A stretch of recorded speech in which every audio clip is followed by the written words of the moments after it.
It's Wendy Carey, and recently I went to see Volta by Cirque du Soleil. Oh my god, my mind was just blown, unbelievably blown. And today I thought I would read you a little bit about the character sketches in the show. The first part is The Awakening. My childhood memories always evoke another version of myself, that of an innocent boy, radiant and pure, full of hopes and dreams. My own guardian angel. Doubts creep inside my dark, sheltered world, like a glimmer of light shining through the tattered shutters of my soul. I was, and now I'm the king of the quid pro quo, two personalities that are poles apart. The little red bicycle from my childhood days is like a ship with all my hopes and dreams on board. It's a launching pad. I begin to feel brave and guided, clairvoyant and strong. My facade flakes away. I can show my face. I can shed my cloak. Behold, the real Waz is back.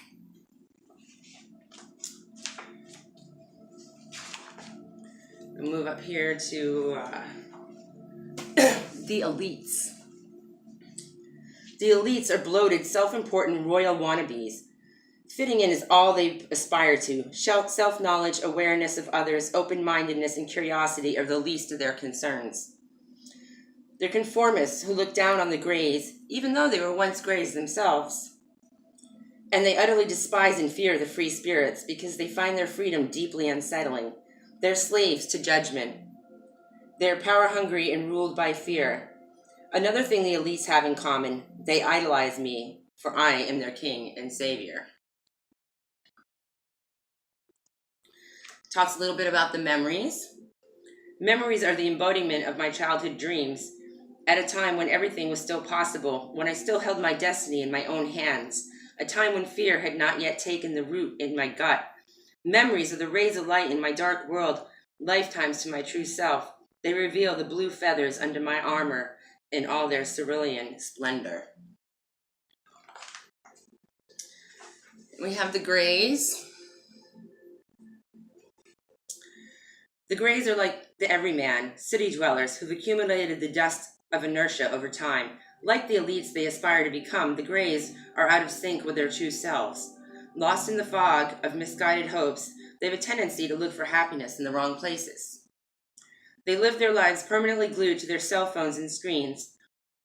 Mostly cut off from one another, they settle for their everyday routine. The tedium of repetition, Greys come to the quid pro quo TV show for a chance to bathe in instant celebrity. If they win, they're transformed into elites. But what they don't realize is they're merely switching from one fake promise to another. Like me, the Greys have faded over time, letting fear get the best of them. Then we have the free spirits.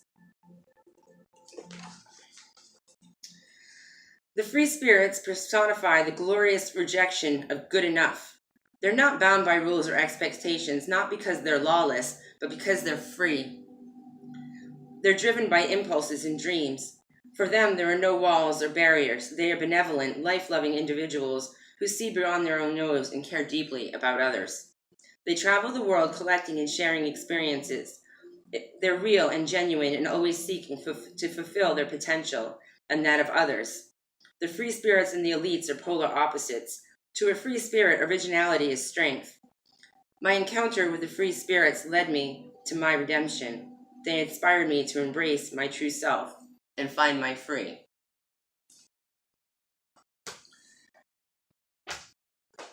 Interesting, huh?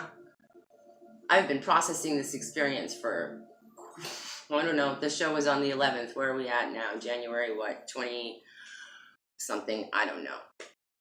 Anyway, free spirits is an interesting word. I think a lot of people misunderstand it and think it's irresponsibility, when what it really is people who take responsibility for themselves.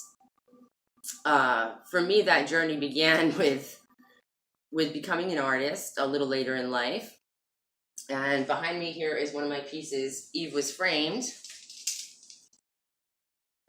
It's made from a 1971 Life magazine. And not going to get into this piece too much right now, but let's just say a lot of the ways I felt treated as a woman throughout my lifetime led me to being a free spirit. And then, because, why would I stop there? I was also in getting ready to go see my daughter next week, sorting through some old things and thinking about things to bring and show her. And I kind of found my box of free spirits, if you will. So these are memories and things from art shows and different people that I know who have taught me much, been great friends, and we've had ups and downs, and sometimes we see each other and sometimes we don't, and sometimes we snap or get angry or whatever, but at the end of the day, I think all these people in this box are free spirits in their own way. So, in no particular order, what happened to be on top is the Women's Day magazine, which I popped over and saw my friend Jamie Katz's pet detective spontaneous one day, and she announced to me that she was in Women's Day. So here's what it says about her. She's taken a passion for loving animals and caring about them into an unbelievable career. So, yes, pet detectives do exist. Jamie Katz is a licensed private investigator in Florida. She travels the country reuniting lost animals and their families with the help of her scent-tracking dog, Fletcher. Jamie has a calm demeanor in her approach to finding missing pets, Strauss says, and her skills and strategies make her savvier than even the most well-meaning neighbor. How you can help. Encourage friends and family to microchip their pets. These chips create a permanent ID for the animal and help workers at clinics and shelters contact you if your pet's collar is missing. Way to go, Jamie. I love you. Let's see who's next in this box. Let's make it fun now. Case Armstrong, former owner-operator of Shade Post, now of Ace Scully fame. Come on in. Hey, Wendy, do you want to get your spatula again? Sure, hang on 1 second. I have to go get a spatula. I'm so neat.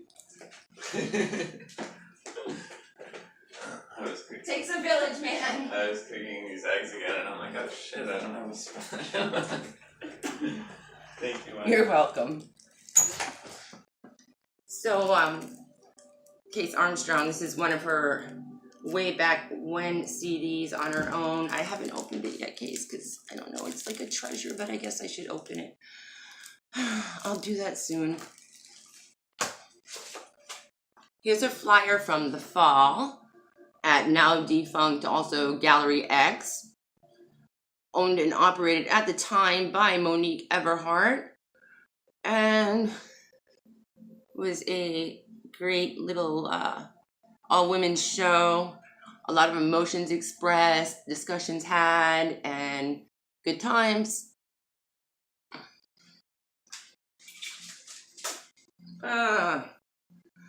This is a CD called In Between Stations. The Weeds, which my friend Adam Matza gave me. Also, I don't know, I don't like to open things. I'll do that one of these days. Here's a CD by Roland Dart. We met each other at Shade Post also. And, yep, extremely talented, brilliant, amazing, fun to talk to human being who's made his way out to LA now. Put this back in here.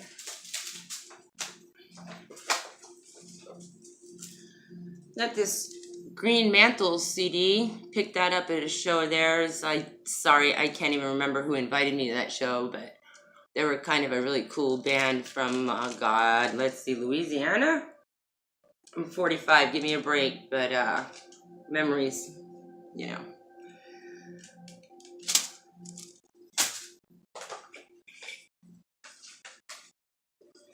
Alright, here we got a Doomsday Pop CD.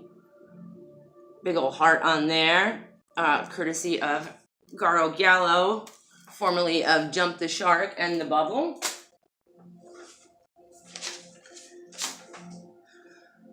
Wizard of Oz birthday card from Case Armstrong.